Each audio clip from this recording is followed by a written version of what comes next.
If you're considering moving to a cloud brokerage model or trying to decide between eXp Realty or Real Broker, you have come to the right place today. I'm Christian Harris, the founder of the Seatown Real Estate team in Seattle, and I co-run the Ohana Homes team in sunny Southwest Florida with my lovely wife, Ashley, who's right over there. The most talked about real estate brokerages in our industry right now is eXp Realty and Real Broker. Today we are going to be comparing the good, the bad, and the ugly of the two. Now this will not be a deep dive into the very specifics of the financial model. This will be more of a general overview. I'm just not going to get real deep in the weeds on the financial model because it'll take forever. This video will be way too long and frankly it'll end up being quite boring. So you're welcome. So big picture overview, both eXp Realty and Real Broker are part of the cloud brokerage phenomenon that is overtaking the real estate industry. So many agents are moving from traditional franchise, kind of legacy model into the cloud brokerage model. Frankly, because agents get to keep more of the money, it's more efficient, more tech focused. A lot of agents are seeing the benefit in the virtual or the cloud-based model. So today we're comparing the two largest companies in that model. Now when we say cloud model or virtual model, we mean they don't have any physical office spaces, which means they have way lower overhead, which for the agents translates into much lower caps, lower fees, and in the case of these two companies, they're able to give back a lot more financially to their agents, including stock and revenue share and equity and that sort of thing. And all these extra financial benefits are on top of the commission that they're receiving from selling real estate, just like they would at any other brokerage.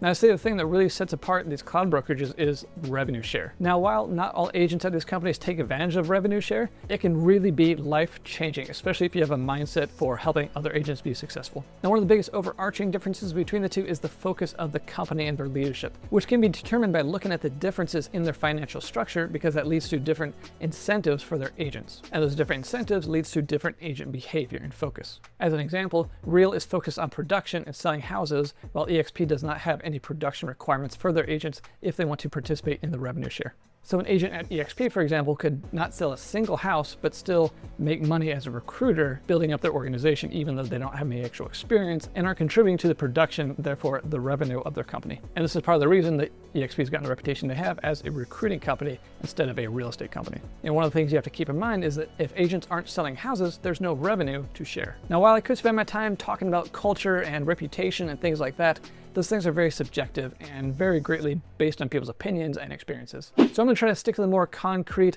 comparisons, mainly the financial model and some of the various opportunities that you can earn income at both companies. So there are four key elements that we are going to take a look at today, mainly the fee structure, their stock, production awards, and revenue share. So starting with the fee structure, this is obviously relevant to any company that you want to be with. You're going to want to look at, do they have a split cap model? Is it a 100% or fee structure model? Are there desk fees? Really the bottom line is, if you're a producing agent, how much is it going to cost you to be at that brokerage for the year? And as I said, I'm going to make this video substantially shorter by not explaining every single detail and nuance of the two financial structures. So I'm going to pop them up on the screen right now and you can take a look at them. You can compare. eXp Realty has an 80-20 split to a $16,000 cap, while Real Broker has a 85-15 split to a $12,000 cap. Now, if you're interested in comparing the fee structure in detail, maybe compare it to your last year's production and seeing what that would look like plugged into the model of the two companies, feel free to reach out to me. There's a link in the description below for a consultation. I created an Excel sheet that compares the two models, both for revenue share and for production. That can be very helpful to get a visual on exactly how much it's going to cost you to align with one company or the other. Now, the bottom line here is, if you're a producing agent and you plan on capping, that means you're going to be making $80,000 GCI. You will pay each company your cap, which is either $12,000 or $16,000, and your split simply determines how quickly you will pay that to the company. Obviously, when you have a better split, when you get to take home more money each check, it's going to take you longer to hit your cap.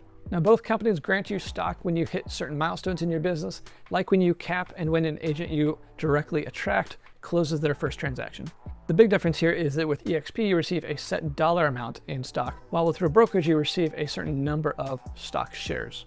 With eXp, you receive $200 when you close your first deal in your anniversary year, $400 when you cap, and another $400 when an agent you bring on closes their first deal. So basically $1,000 a year is what you could earn in stock awards, not including hitting Icon Agent, which we'll cover in the next section. Now, with Real Broker, you receive a set number of stock shares instead of a dollar amount. So it's going to be 125 shares when you cap and 250 shares when an agent you bring on closes their first deal. So if you look at today's REAX stock value, that's Real's ticker number on the stock exchange, we are currently at $4.02. So based on that, that is going to be about $1,500 in gifted stock compared to eXp's $1,000. Now, obviously that amount's going to change based on where the stock is. That's just the nature of the game. Now, additionally, this part's pretty cool. Both companies offer equity or stock purchase programs that you can opt into.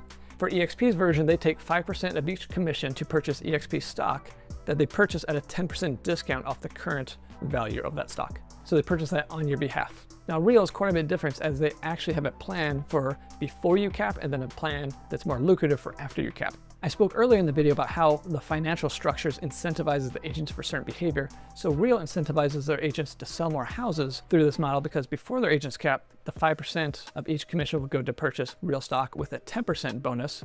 And after you cap, 10% of your commission will go to purchase stock with a 20% bonus. So it's quite a bit of free stock there just for selling houses like you would anywhere else. So something to keep in mind is that with both of these companies, the stock that the company buys directly using your 5 or 10% from your commission is available immediately, but the bonus portion has either a 1-year or a 3-year vesting period. All right, moving on to production awards. If you are a baller producing agent, you will want to pay attention to this part. For simply doing the job of helping your clients buy and sell homes at both eXp and Real, you can earn your full cap back in the form of stock. That's right, you heard me right. At eXp Realty, you can earn the icon status when you cap. So you pay the company $16,000 and then you sell an additional 20 houses within your anniversary year, which means that you pay eXp an additional $5,000 on top of your cap in post-production fees of $250 per transaction, which is a total of $21,000 paid to eXp Realty. Now you have the opportunity to earn back that $16,000 in stock, but with caveats. You'll receive $8,000 of that stock up front, and then you have the option to earn the other $8,000 through either attending 2 of their events. You get $2,000 in stock for attending each event, and then an additional $4,000 for a culture reward, which means you are teaching or leading some sort of class every month with eXp. Now for Real, you can earn the elite status when you cap $12,000 paid to Real Broker, and then you sell an additional 21 houses, which essentially you pay Real $6,000 in post-cap fees of $285 per transaction, which is a total of $18,000 to Real. But once you hit that status, they will immediately give you $16,000 in stock, which is crazy. You paid them a total of $18,000 for the year, and they gift you $16,000 in stock. So on top of that, you can earn an additional $8,000 in stock by fulfilling their cultural rewards requirements, which means you're teaching a class or doing something else along those lines, for a total potential of $24,000 in stock gifted to you each year, just for selling real estate like you would anywhere else. Are you seeing the theme here? Pretty good deal. Now, of course, for a lot of us, that's a lot of houses to sell, but it's an amazing opportunity on top of what you'd make with your regular production commission. Now on to our last section about revenue share. Now this is the part of the model that has most of the industry talking. This is where all the buzz is. And while an increasing number of companies are offering it in some version or another, eXp and Real are the 2 companies doing it the best, in my opinion. Meaning that these companies are paying out the most in revenue share to their agents who are helping to grow the company. Now I'll just say that it is very hard to attract agents no matter what company you're with, but it certainly makes it easier to attract agents if your company is attractive. So if you do plan on taking advantage of revenue share, growing a large organization is much more challenging than most agents think it is when they first start. Now when it comes to comparing the 2 models, they are very different. eXp recently changed the rev share model, and it's become much more complicated to calculate exactly how much you make on the various tiers, attracting agents. They used to tell you exactly how much you would make on each tier, but now they only promise a percentage of the entire revenue share pool, which you have no idea how much that is each month. So now with eXp's revenue share 2.0, as they're calling it, it's much harder for eXp agents to predict exactly how much they'll make per month on their revenue share, since what they're promised is a minimum with a bonus amount at the end of each month. But you're never really gonna know how much that is ahead of time. Now kind of a bottom line, simple comparison between the 2, eXp has a 7-tier model and Real has a 5-tier model. With eXp, you'll make the most on the bottom tier 6 or 7, which frankly, most agents aren't able to get that deep in the organization, and if they are, they don't have enough frontline qualifying agents to unlock those lower levels. So on paper, it looks like you can make a lot more because it's deeper and you make more of those lower levels, but most agents aren't able to get that many people in the organization to unlock them and make that additional money. Now with Real, as I said, they incentivize certain behavior. You make the most money on your first tier. So the people you bring in directly, you make 5%, and then tier 2, 4%, 3, 2, 1. And so culturally, what they want you to do is relational attracting. They actually forbid and don't tolerate cold call recruiting. You can't hire ISAs to cold call. You can't have your VA calling agents. You can't be spammy. You can't do paid advertisements for recruiting. And I think all this is really good because eXp doesn't have the best reputation regarding recruiting. A lot of people are immediately turned off because like, oh, you're the company that recruits, because they get tons of phone calls trying to recruit.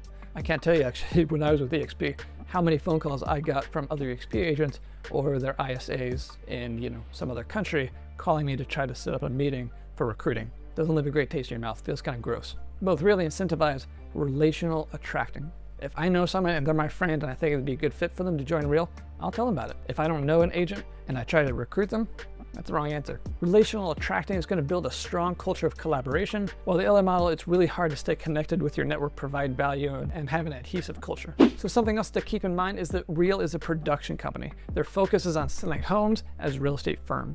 So because of this, Real has production requirements for their agents if they want to participate in revenue share.